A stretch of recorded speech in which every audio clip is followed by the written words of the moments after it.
After dealing with an autoimmune disease, I decided to try the Autoimmune protocol diet. Finally. There were a lot of things that led up to this that I'll get to in a second, and obviously there were benefits. I lost some weight, I was happier, I started looking better, and I started feeling better. But there were also some changes that I was completely unprepared for. And once these hidden benefits kicked in, I knew that I was probably done eating the crap that I was eating for good. Now, of course, I have to preface this by saying that I am not a doctor, nor am I a dietitian or a nutrition expert. I'm just sharing my story, so please consult with a doctor before you try any diet. But with that being said, before we can really dive into the benefits of this elimination and reintroduction diet that I've been on now for almost 2 months, there's a far more important question to start with, and that is, after getting diagnosed with an autoimmune disease, why did I wait so long to do this? For me, I had a problem with this seemingly generic term, inflammation. I believe that the term inflammation was this catch-all term used by medical professionals to describe your complaints of feeling bad when they had no idea what to do with you and they really had no idea what was wrong with you. What's wrong with her? I hurt everywhere. It's inflammation. I have brain fog. Inflammation. I can't lose weight. It's inflammation. Like, we don't know what's wrong with you. It's probably inflammation. Take your pill, Adele.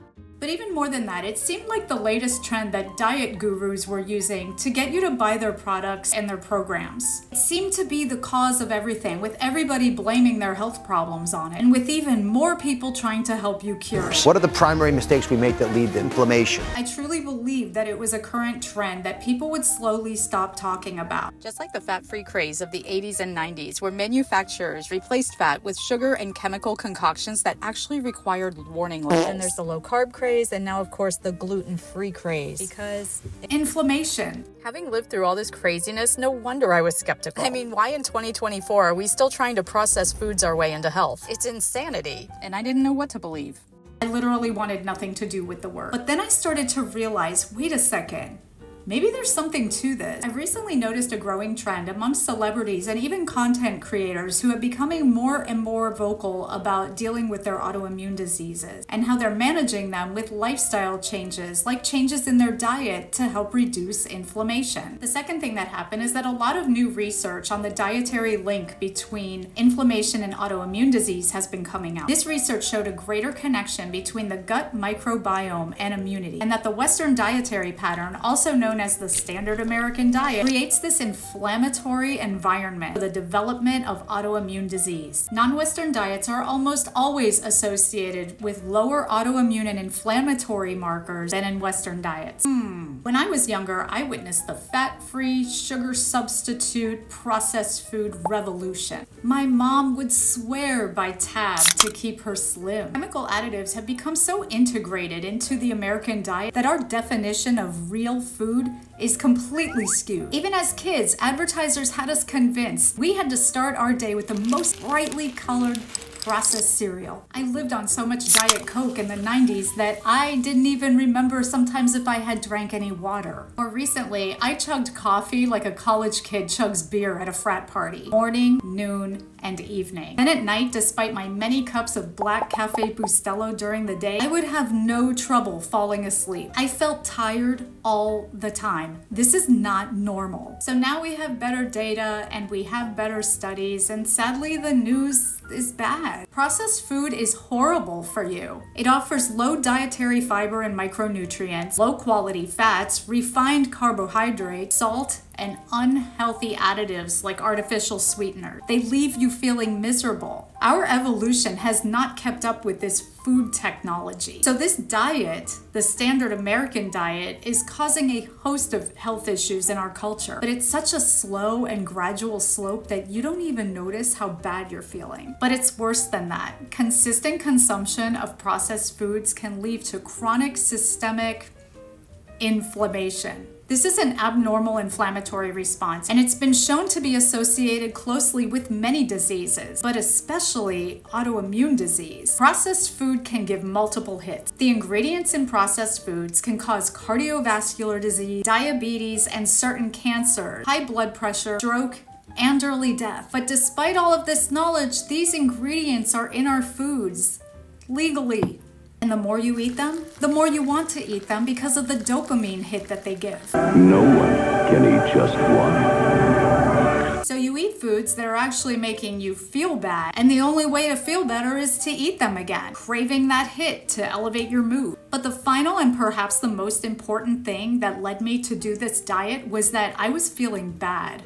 Really, really bad. Despite my lab values looking better, and despite my efforts to reduce stress and to exercise, it is impossible to overstate how having a series of nondescript symptoms of feeling bad can leave you feeling lost and alone. And when you can't even describe what's wrong with you, you just know that something is. It's usually brushed off by the medical community as being either age-related or hormone-related. I was unable to lose weight. My joints ached constantly. I had brain fog and I had extreme fatigue. So basically, I had to just start feeling really bad before I would even consider that inflammation was the cause and that my diet might have something to do with it. Since processed foods and even some natural foods can cause inflammation, and because inflammation has been linked to triggering autoimmune disease, it seemed really stupid for me to keep eating things that were making me feel bad. Maybe it was my own stubbornness that was keeping me sick. Everything that I learned about diet, inflammation, and autoimmunity made me realize that this was really the last thing that I hadn't tried. Giving up processed and inflammatory foods eliminated the potential impact that my eating habits were having on my health.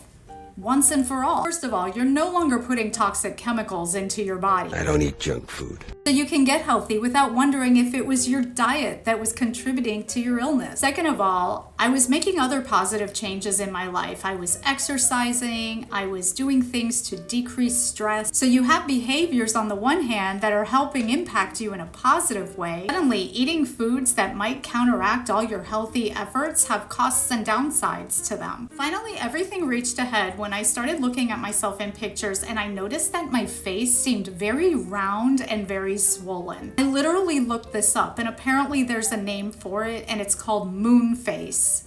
Moon face. Guess what causes it? Inflammation. I said to myself, what the heck am I doing? If my poor diet can cause inflammation and inflammation can cause autoimmunity, why wouldn't I try the autoimmune protocol diet? So I did.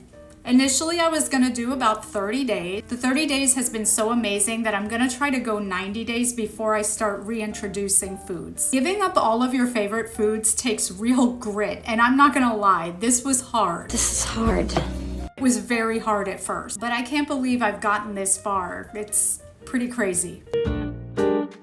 Okay, so let's talk about who the autoimmune protocol diet is for and how it works. Autoimmune diseases affect over 50 million Americans. These include diseases like rheumatoid arthritis, lupus, or any disease where your immune system has basically gone haywire and mistakenly starts attacking your own tissues.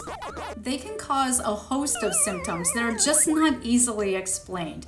And depending on what disease you have, it really doesn't matter because it can vary from individual to individual. You feel like this unsolved mystery, and I didn't like that at all. Doesn't make sense. The AIP diet helps anyone with a chronic autoimmune disorder to sift through their options until you find out what might be responsible for making you feel bad. The AIP diet eliminates all common food-based triggers for inflammation and slowly reintroduces them back into your diet. I've never been one to really be a part of diet culture. I'm more along the lines of doing lifestyle changes that are going to last for the long term. But for this particular diet, you actually are not intended to be on it long term. It's about identifying potential food triggers that are flaring up your symptoms until you find the ones that you no longer need in your life. By sticking to this diet for a decent period of time, anywhere between 30 days to 90 days, you're giving your body essentially a chance to heal long enough so that when you start to reintroduce foods back into your diet, you can see how you react to them. Hello, Newman.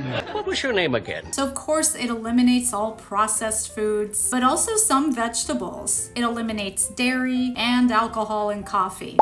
I told you it takes grit, but it's so worth it. I started seeing improvements in the way that I felt almost immediately. It is impossible to overstate how big of a deal this is. After a while, when you live with something so long that's making you feel bad, you forget how you used to feel and you enter into almost this new normal. You changed my life. You don't even realize how bad you feel. Everything around us is about food and alcohol. Giving up processed foods and alcohol were the opposite of what seemed normal. First off, it's this letting go of this idea that if you're getting older or you have an autoimmune disease or both, you just have to accept the fact that you're gonna feel like crap. And because this requires so much discipline, it's the ultimate act of faith and perseverance. Oh, and self-love.